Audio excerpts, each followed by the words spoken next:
Hi friends, welcome back to my channel சுபாக்கிரோ lifestyle. இன்னொரு cooking வீடியோவில் உங்களை சந்திக்கிறேன். இது என்ன வீடியோன்னா, பைத்தங்காயில் வந்து டெவல் செய்ய போகிறேன். சிக்கன் எக் அதில் டெவல் செய்கிற மாதிரி நான் பைத்தங்காயில் செய்கிறேன்.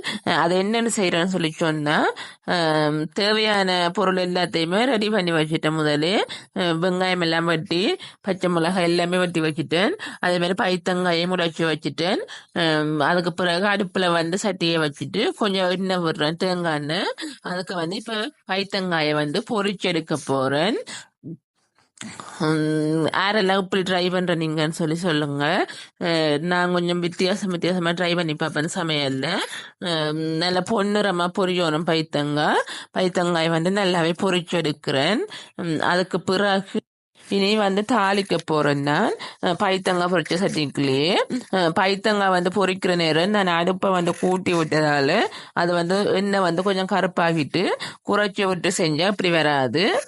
அந்த எண்ணெய்க்குள்ளேயே வந்து கடுகு போடுறேன். கடுகு நல்லா பொரிஞ்சு வந்த பிறகு வெங்காயம், பச்சை மிளகாய், உள்ளி, கருவேப்பிலை, ரம்பையில எல்லாமே ஆட் பண்றேன். ரம்பையிலையும் கருவேப்பிலையும் போடுற நேரம் நல்ல வாசமா இருக்கும் கறி. அதுக்கு பிறகு அதை பொரிஞ்சு வந்தோடனே பெருஞ்சீரகம் ஆட் பண்றேன். பெருஞ்சீரகம் நல்லா பொரிஞ்சு வந்தோடனே தக்காளி பழம் அதோட சேர்க்கிறேன். தக்காளி பழம் சேர்த்துட்டு தக்காளி பழம் நல்லா அதில் உள்ள சாறு எல்லாமே இறங்கி நல்லா வதங்கி வரணும்.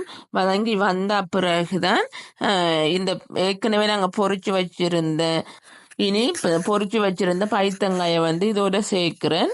சேர்த்துட்டு அதுக்கு பிறகு தேவையான அளவு உப்பு சேர்க்கிறேன். உப்பு சேர்த்த பிறகு கட்டைத்தூள் சேர்க்கிறேன். கட்டைத்தூள் சேர்த்து நல்லா கிளறி விடுறேன். இப்படித்தான் இந்த பைத்தங்காய் செய்கிறது.